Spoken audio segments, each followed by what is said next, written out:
Okay, so we're looking at an equilibrium question where we were given an initial temperature and we were given the equilibrium constant at that temperature and the delta H.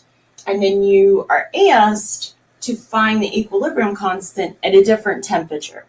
So the delta H gave me the hint that I am going to be using maybe something like Gibbs free energy or enthalpy calculations.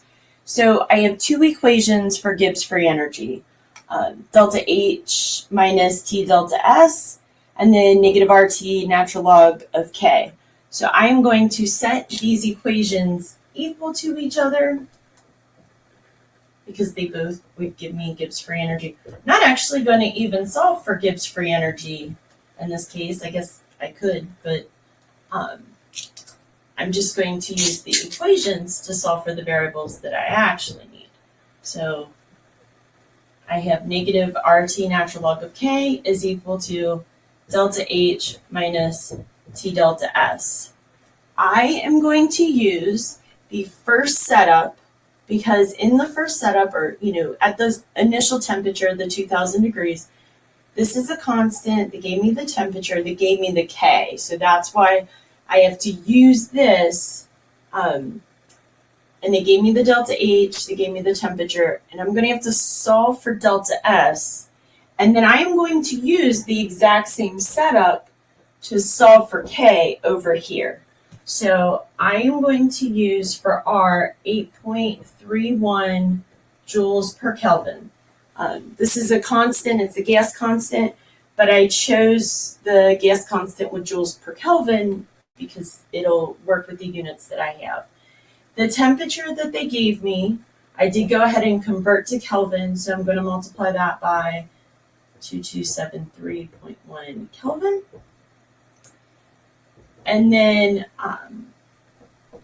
times the natural log of the K that they gave me, which was 6.22 times 10 to the negative fourth. And then they gave me delta H of 180.6, but I am going to change that to joules, so I made it 186.00 joules, so that all my units work out because I have joules over there. Minus, and then again, my temperature 2273.1 K. And I'm solving for my delta S in this case.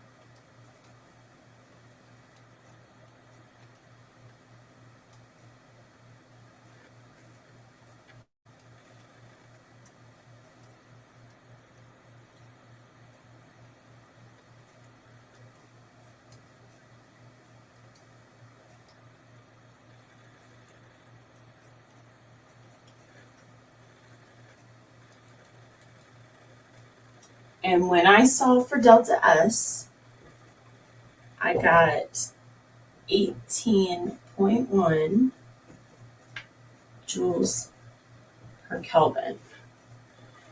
So now I'm going to use the same setup. I'm going to use the same equations, but the only variable I don't have now is the K. So I still have negative 8.31 joules per Kelvin. I don't know if you can see.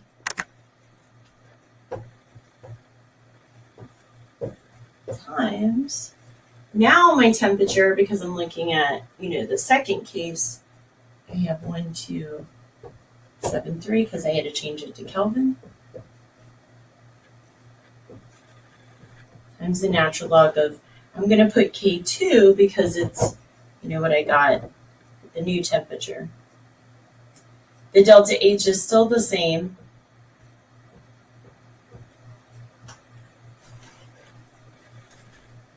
And again, I'm using my other temperature, the one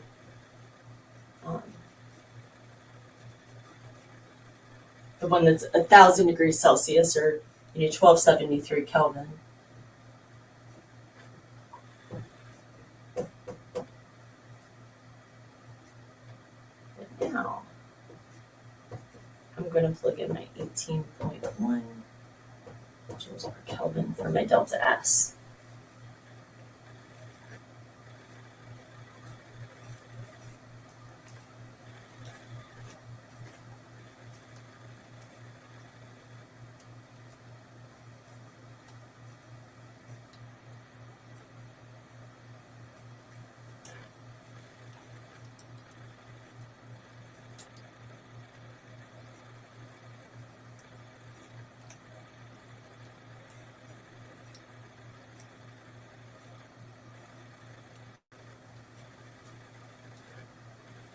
I just wanted to show this part because I think it's confusing to some people. At this point, I have the natural log of K2 is equal to negative 14.89. So this is, I know sometimes people struggle with what do I do with the natural log. So to solve for this, I am going to take natural E to the negative 14.89, and that's going to give me, because it kind of like cancels out the natural log. But so I'm going to do my E to that value. Depending on how your teacher wants the answer, some teachers may actually want it in that format, but I feel like this is more usable. So when I plug it in and I solve for my K2 is equal to 3.41 times 10 to the negative 7th, which tells us that at a lower temperature, like if we look at the ratios,